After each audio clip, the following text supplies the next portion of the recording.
a soberania de Deus. Eu quero basear o sermão, mas nós vamos ler muitos versículos em Salmos 135, verso 6. Salmos 135, o verso 6, aonde a palavra de Deus, ela vai nos falar a respeito da soberania de Deus. Diz assim: tudo o que o Senhor deseja, Ele faz, tanto nos céus como na terra, nos mares e em todas as profundezas. Se nós interpretarmos esse texto literalmente, é fácil de entender e compreender que Deus faz tudo o que Ele deseja. Não importa o local, Deus faz tudo, nos céus, na terra, nos mares e até mesmo em todas as profundezas. Ponto final.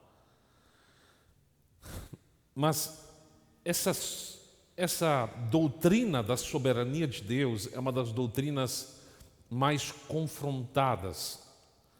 E eu creio que é um dos temas mais instigantes dos atributos de Deus, porque é o atributo que mais caracteriza Deus. Quem Deus é, nós não conseguimos. Nós ficamos assombrados, por exemplo, com um juiz corrupto que nós temos no Brasil, e ele pode todas as coisas, né? Meu Deus, ele manda, ele desmanda, ele faz isso, ele faz aquilo, e aí nós ficamos assombrados. Mas isso não chega a uma fagulha do que é a soberania de Deus. Então, nós queremos entender um pouco mais, e hoje nós vamos fazer um apanhado geral, resumir, e tentar entender e responder algumas perguntas nessa noite. Qual é o limite da soberania de Deus? Pode ou não uma criatura impedir a soberania de Deus? Vamos tentar responder isso nessa noite. Na perspectiva reformada, a soberania de Deus, ela é uma doutrina fundamental. E ela afirma de que Deus é soberano sobre todas as coisas. É o que nós cremos, é o que nós entendemos. Quer dizer o quê? Quer dizer que Deus é supremo governante, controlador de todo o universo. Então, a soberania de Deus, ela abrange todas as áreas da vida, incluindo a criação, a providência, a salvação e o destino eterno de cada indivíduo que estará sobre a face da terra. Isso é a soberania de Deus. Ela abrange todas as áreas. Isaías 43, o verso 13, vai nos dizer o seguinte. Isaías 43, o verso 13, diz: ainda antes que houvesse dia, eu era. Na minha versão diz, na NVT, se puder colocar, diz: desde a eternidade eu sou Deus, e não há quem possa livrar alguém de minha mão. Não há quem possa desfazer o que eu fiz. Uma das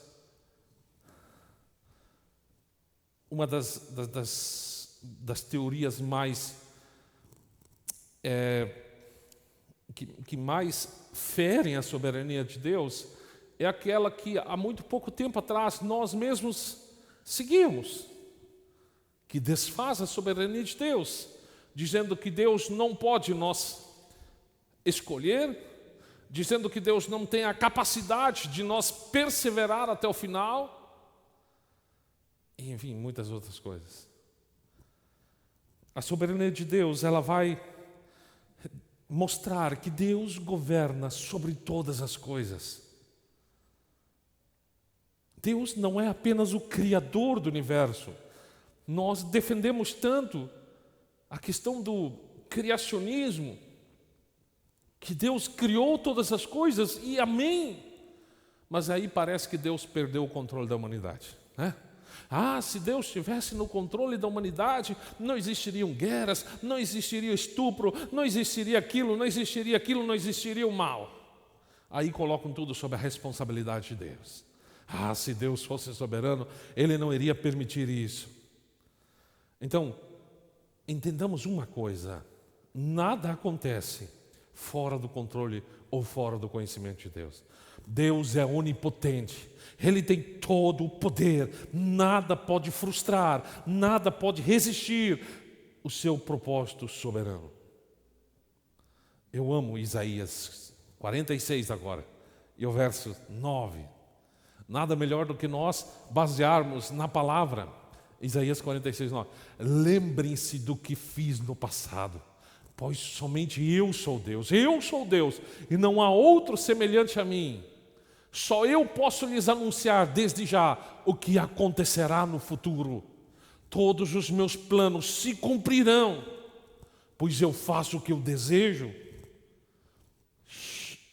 Chamarei do leste uma ave de rapina veloz, um líder de uma terra distante, para que cumpra as minhas ordens.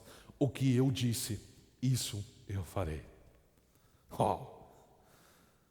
Não é esse Deus que nós ouvimos ser pregado na maioria das igrejas hoje. E aí eu vou usar das palavras de um pastor um pouco polêmico. Ele diz: esse Deus banana que muitos pregam. Deus, Ele é soberano. Então, na teologia, na fé reformada, soberania, né? Aliás, na teologia pentecostal, né, arminista, geralmente a soberania de Deus ela é contrastada com a liberdade humana. E, embora nós entendemos, sempre nós vamos ser responsáveis pelas nossas decisões, nossas escolhas, mas nós temos que entender que elas sempre estão dentro dos limites do controle soberano de Deus.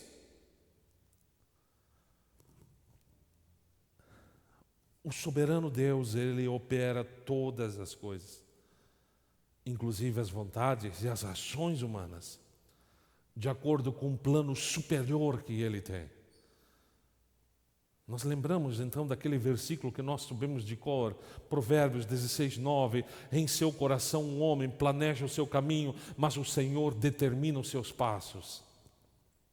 O problema é que nós não gostamos de admitir que quando Deus nos leva por vales escuros, por caminhos tortuosos, nós não queremos admitir que essa possa ser a vontade de Deus. Então, a doutrina da soberania de Deus, ela é central na nossa fé. E ela implica diretamente na providência de Deus, na predestinação, na graça salvadora de Deus, como nós já ouvimos nos sermões antes. Aquele versículo tão amado que nós lemos em Romanos 8, 9. Sabemos que todas as coisas cooperam para o bem daqueles que amam ao Senhor, daqueles que foram chamados segundo o seu propósito. Irmãos, nenhuma doutrina é tão confrontada quanto a doutrina da soberania de Deus. A nossa carne pecaminosa, o nosso homem, os nossos desejos, a nossa estrutura pecaminosa, tão sedenta por liberdade, tão sedenta por autonomia, por prazeres, ela odeia a verdade de que o homem não possui controle algum. O homem não quer admitir, porque o que nós pregamos, quando eu digo nós, é contexto da igreja brasileira, o que a igreja brasileira principalmente prega, é que o homem ele é dono do seu próprio destino, que o homem ele precisa apenas evoluir para alcançar os seus propósitos. O homem precisa de Cristo, amém, ponto final. Nós percebemos a natureza do nosso coração com a forma que nós reagimos a essa verdade. Vou repetir. nós vamos descobrir a natureza do nosso coração, da forma como nós reagimos à soberania de Deus. Como é que você aplica isso na tua vida? É difícil de entender. Agora, deixa eu lhes falar uma verdade. Pessoas que ainda não nasceram de novo, não conseguem ou não sabem lidar com um Deus que governa soberanamente sobre todas as coisas. Nós vemos homens tentando de todas as formas alcançar o seu propósito. De todas as formas. Daqui uns dias mais nós vamos estudar Romanos. Mas tem uma passagem em Romanos que ela é assertiva quanto à soberania de Deus. Romanos 9, 20, se não me engano, 9, 20. 9, 20. Diz: ora, quem é você, mero ser humano, para discutir com Deus? Acaso o objeto criado pode dizer àquele que o criou, por que você me fez assim? O oleiro não tem direito de usar o mesmo barro para fazer um vaso para uso especial e outro para uso comum? Nós entendemos que Deus nos criou. Nós entendemos que Deus nos formou. Deus, Ele nos mínimos detalhes, Ele nos formou. Então você não é uma obra do acaso. Quem sabe teu pai, tua mãe não queriam você, mas você foi desejado por Deus, você foi planejado por Deus. Então, as pessoas que já passaram pela cruz de Cristo, creem nele para a salvação, reconhecem Deus como soberano Senhor. Aí nós temos, geralmente, dentro de um contexto mais geral, geralmente se faz aquela pergunta: você aceita Cristo como teu único e suficiente Senhor? Mas aí se esquece da soberania de Deus. Porque o homem, desde então, ele não quer que Deus comande a sua vida. Desde já, o homem nunca quer que Deus exerça o controle soberano sobre a sua vida. Ah, mas isso não é verdade. Ah, mas isso não pode acontecer. Pergunta para Jonas se ele tinha alguma opção por ser um profeta de Deus. Eu vou embora para Nínive, vai lá, vai. Deus trouxe ele de volta dentro de uma barriga de um grande peixe. Nós podemos até tentar muitas vezes, mas se Deus nos escolheu para um propósito, se Deus nos escolheu para um projeto, para algo, Ele vai acontecer. Ele vai acontecer. Tenha certeza disso. Tenha convicção disso. Isso vai acontecer. Jó 42, 2, quando Jó passou todas aquelas situações, perdeu família, perdeu filhos, a esposa abandonou ele, perdeu seus bens, os amigos dele foram apenas para criticar, para zombar dele. E aí Jó, ele chega a essa conclusão: sei que podes fazer todas as coisas e ninguém pode frustrar os teus planos. Quais são os planos que nós temos? Eles podem não acontecer. Eu sempre digo assim: eu faço planos e o meu bolso faz outros. Mas acima desses planos, Deus tem os seus planos para a minha vida, para a minha casa, para a minha família. Entendamos isso. Entendamos isso. Mas até onde vai a soberania de Deus? Como é que nós podemos tentar explicar num contexto leigo, vamos assim dizer, a abrangência, quais as áreas que a soberania de Deus alcança? Eu vou tentar explicar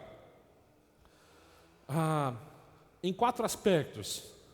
A soberania de Deus, primeiro, sobre a criação, sobre os governantes, sobre os acontecimentos, e também eu quero falar ainda, dar uma pequena pincelada sobre a salvação eterna. Em primeiro lugar, a criação. A soberania de Deus sobre a criação refere-se de que o seu controle é supremo e Ele governa sobre todo o universo. Desde o momento que Ele criou o universo, até um momento futuro, não sei até quando, mas a soberania de Deus, ela vai até lá. Ela vai do alfa ao ômega, do início ao fim, do princípio ao fim.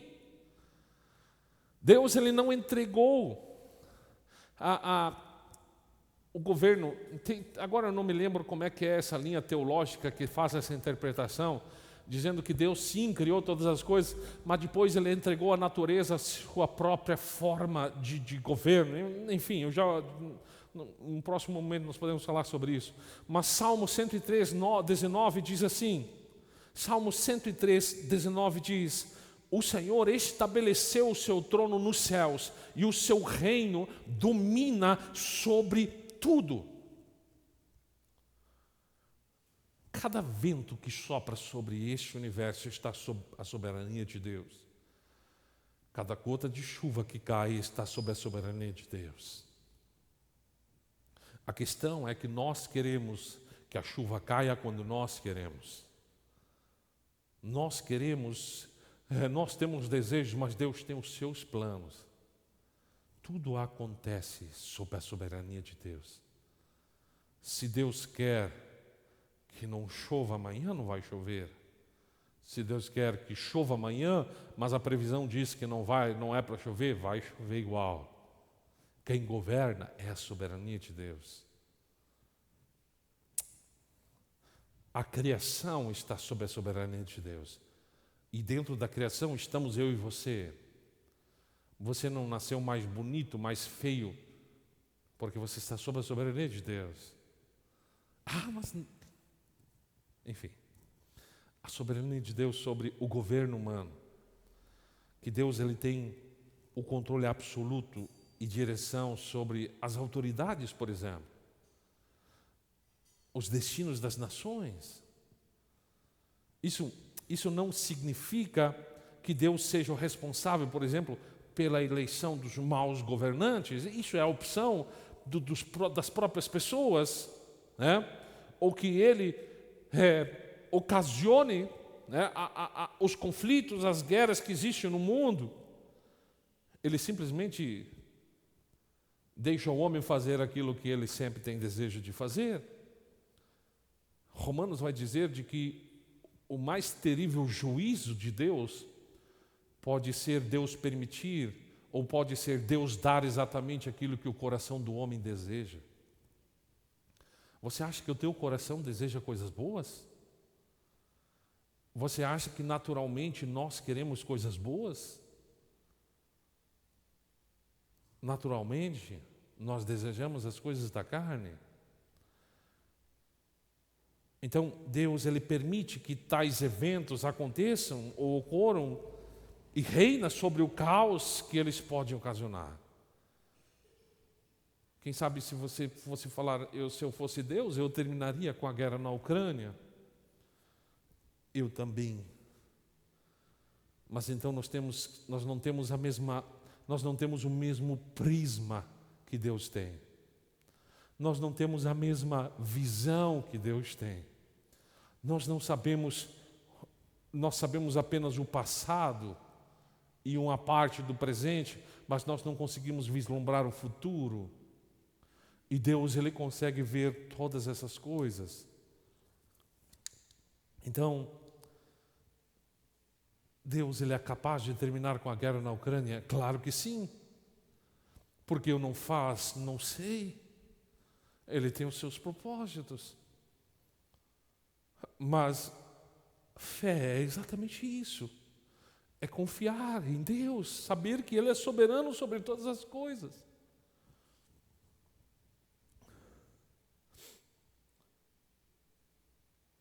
Embora um exemplo do que Deus pode fazer, Daniel 2:21. Daniel 2:21. Ele muda o curso dos acontecimentos. Ele remove reis dos seus tronos e põe outros no lugar. Dá sabedoria aos sábios e conhecimento aos eruditos. Deus, ele pode remover governantes. Meu Deus, agora o Brasil está... Não, Deus, ele pode tirar o governante que está agora. Deus, ele tem o controle absoluto de todas as coisas. Embora eu sei que é difícil de entender, nós não queremos perseguição. Como igreja, nós não queremos guerra. Mas se tem um período que a igreja mais cresce, que as pessoas mais se dedicam a buscar a Deus, é na perseguição e é na guerra. Será que não é Deus? A questão é que nós somente vimos o prisma atual. Você sabe o que o sofrimento pode fazer com a tua vida? Você sabe o que a aflição pode fazer na tua vida? Ela pode fazer mais do que quando se todas as coisas estivessem bem na tua vida. Porque nós somente vimos aqui e agora. Mas a perseguição, a guerra, eu creio que Deus prepara a sua igreja para coisas maiores. Então, Deus ele tem o poder para mudar acontecimentos, isso é fato. A soberania de Deus, por exemplo, sobre os acontecimentos humanos, os eventos que ocorrem em nossas vidas, por exemplo, na história da humanidade, nós temos que entender que cada escolha humana que nós temos, ela vai ter consequências eternas. Deus governa sobre todas as coisas para cumprir o seu plano. Um pequeno exemplo. Mateus 10, 29. É bem conhecido este versículo. Quanto custam 2 pardais? Uma moeda de cobre? No entanto, nenhum deles cai no chão sem o conhecimento de seu Pai. Quanto a vocês, até os cabelos de sua cabeça estão contados. Tem gente que tem pouco cabelo já, né? Mas eles estão contados. Uau, isso é... Nem eu não sei quantos cabelos eu tenho na cabeça, mas Deus sabe de toda a humanidade. Uau, isso é... Você vai dizer, mas isso é uma informação desnecessária. Mas Deus sabe. A palavra de Deus diz que Deus consegue medir as águas do mar em suas mãos. Isso não entra na nossa perspectiva. Quantos passarinhos tem nesse universo? Se um pardal, um passarinho deles cai no chão, está sob o conhecimento de Deus. Quando você anda a alta velocidade na estrada e um passarinho bate no seu para-brisa, esse passarinho que morreu está sob o conhecimento de Deus. Informação desnecessária? Não sei, mas está na soberania de Deus. Então, todos os acontecimentos que acontecem em nossa vida, nós podemos até tomar decisões erradas e colhemos consequências severas, mas Deus usa as consequências para o seu intento, para o seu propósito. A soberania de Deus, por exemplo, que nós vimos na questão da salvação, que Deus ele tem o controle, ele tem a direção sobre o destino final de todas as coisas, incluindo o nosso destino. E aí não temos como não ler Efésios 1. Efésios 1, o verso 4. Pois Deus nos escolheu nele antes da fundação da criação do mundo, para sermos santos e irrepreensíveis em sua presença. Em amor nos predestinou para sermos adotados como filhos por meio de Jesus Cristo, conforme o bom propósito da sua vontade. Eu li uma palavra hoje que diz bem assim: Deus elegeu a sua igreja, elegeu os seus filhos para a glória de Deus. E Deus não vai falhar. Se dependesse 1% de nós, a nossa salvação, nós estaríamos perdidos. 99% da salvação depende de Deus. 1% depende de nós. Nós seríamos condenados. Porque nós não temos capacidade nenhuma de nós nos salvarmos, se não fosse a misericórdia de Deus. Irmãos, eu por muito tempo, desde muito novo, sempre li muito, sempre estudei muito a Bíblia. No entanto, sempre dentro de uma perspectiva diferente. Quando eu comecei a entender as doutrinas da graça e a ler a palavra de Deus de uma perspectiva reformada, exatamente como ela deve ser interpretada, aquilo me deu um descanso para a minha alma. Aquilo me deu um refrigério para a minha alma, porque Eu sempre estava debaixo daquele suplício de que tudo depende de mim. Errei, estou no inferno. Acertei as coisas, eu fui para o céu. Errei de novo, fui para o inferno de novo. Eu ficava naquele... Nunca estava em paz. Mas quando eu entendi a palavra de Deus, de que Deus já me formou, já me escolheu antes da fundação do mundo para a redenção, eu posso descansar. E o fato de eu ser adotado como filho de Deus, eu posso descansar, porque sendo eu um pai, por melhor pai que eu possa tentar ser, ainda vou ser um mau pai. Mas agora Deus, Ele é perfeito. E Ele me tem como filho. Eu posso descansar de que Ele vai eternamente me ter como filho. Isso é maravilhoso demais. Isso é glorioso para nós entendermos. Em Romanos 9:15 diz, pois disso, Romanos 9:15, pois Deus disse a Moisés, eu terei misericórdia de quem eu quiser, mostrarei compaixão de quem eu quiser. Portanto, a misericórdia depende apenas de Deus e não de nosso desejo, nem de nossos esforços. Do que nós precisamos para sermos salvos? Da misericórdia de Deus. Isso não depende do teu esforço, isso depende de Deus. Ainda para terminar essa soberania sobre a salvação, João 6,44. Deixar muito claro isso. João 6,44. Pois ninguém pode vir a mim, se o Pai que me enviou não o trouxer a mim. E no último dia eu ressuscitarei. Somente alguém como Deus pode fazer uma promessa assim. Se você está em Cristo, é porque de fato Deus te levou a Ele, a Cristo. E isso é uma promessa. E no último dia eu ressuscitarei. A fidelidade de Deus, ela se cumpre. Agora, como é que nós podemos aplicar? Já vamos para as aplicações. Como é que nós podemos aplicar a soberania de Deus em nossa vida, em nosso dia a dia? Por exemplo, alguns exemplos. Na aflição, a soberania de Deus nos mostra que na aflição que nós passamos, essa aflição ela acontece debaixo da ordem e da direção de Deus. Spurgeon, ele vai dizer que nos dias trabalhosos, nos dias difíceis, a soberania de Deus é o travesseiro onde nós reclinamos a cabeça. As coisas estão dando tudo errado, as coisas não vão bem. Entenda que tudo está sob a soberania de Deus. Você precisa se entender e você precisa entender que você é filho de Deus e todas as coisas elas estão concordando com o propósito de Deus. Você tem que saber distinguir o que é decisão errada, o que é insensatez nossa, e por isso nós sofremos, o que é pecado nosso. A soberania de Deus não nos exime de nossos erros. Por exemplo, você fez alguma coisa errada, entenda que você vai sentir as consequências de uma decisão errada, mas Deus usa até mesmo essas decisões erradas, essas consequências erradas, para Ele governar, para Ele cumprir o seu propósito. Então, entenda uma coisa, não vai bem, tenha a soberania de Deus como travesseiro para descansar a tua alma. Na nossa vida devocional, por exemplo, no dia a dia,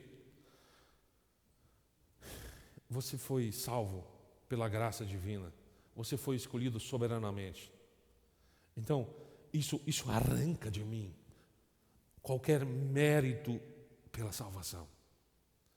Isso me mantém humilde aos pés daquele que me chamou através do seu braço forte. Isso... A pior coisa que nós podemos fazer com Deus é quando nós vamos a Ele e nós fizemos como aquele fariseu. Infelizmente a igreja brasileira ela faz isso. Lembra da parábola do fariseu e do publicano? Ambos foram ao templo orar. A Bíblia diz que o fariseu ele foi no primeiro lugar. Ele foi no lugar mais pomposo, onde todo mundo via ele. E ele começou a falar dele para Deus. A Bíblia diz que ele começou a se gabar dele. Deus, olha aqui, obrigado por eu não ser como aquele publicano. Eu dou o dízimo de tudo, eu faço isso, eu faço aquilo, eu sou muito generoso. Eu não quero entrar no contexto de tudo que ele falou. E ele se gabava dele mesmo para Deus. Mas havia uma outra pessoa na sinagoga, um publicano. A Bíblia diz que ele foi no último lugar da sinagoga. Ele não ousava olhar para cima, mas ele batia no peito e dizia: Senhor, eu sou pecador. Tão somente ser propício para mim. Tenha misericórdia de mim. Aí Jesus faz a pergunta: quem deles saiu justificado daquele lugar?